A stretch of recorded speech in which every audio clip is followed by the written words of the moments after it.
Cet événement, cette affaire de Idrissa Gueye, est comme un révélateur de l'homophobie qu'on essaye de cacher sans arrêt, avec quelques paillettes arc-en-ciel une fois par an. C'est pas suffisant pour faire reculer en profondeur l'homophobie. Ok, il y a une vidéo avec des drapeaux arc-en-ciel, etc. Mais c'est un travail de tous les jours. Vous savez, nous, on regarde les chiffres, les indicateurs. Déjà, on remarque qu'il y a zéro coming out dans le football français.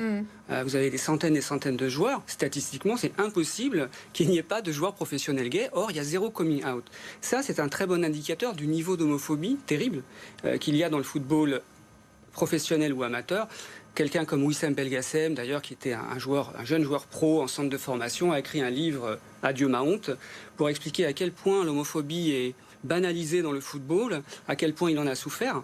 Il n'y a pas eu de progrès, si je comprends bien. C'est exactement ce qu'on craint de constater. Il n'y a pas de progrès, comme disait ce journaliste de SoFoot, Nicolas Xismartov. En fait, rien ne change, quel que soit le niveau amateur ou professionnel, rien ne change concernant l'homosexualité dans le football, parce qu'on ne veut pas mettre les bons mots sur les vrais problèmes.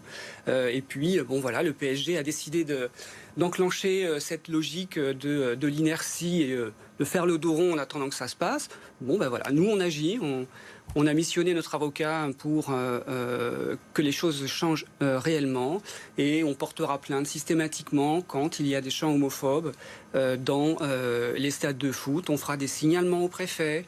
On en a parlé avec le cabinet de la ministre des Sports, hein, on en discute aussi avec eux, parce que la loi a un petit peu évolué, mais si vous voulez, l'égalité des droits, en théorie, c'est très bien, on s'en approche, mais dans les faits, il faut faire appliquer la loi contre les discriminations. Or là, une discrimination homophobe, un acte homophobe grave, passe totalement à l'as. On ne sanctionne pas, alors que l'homophobie, attention, ce n'est pas une opinion, c'est un délit.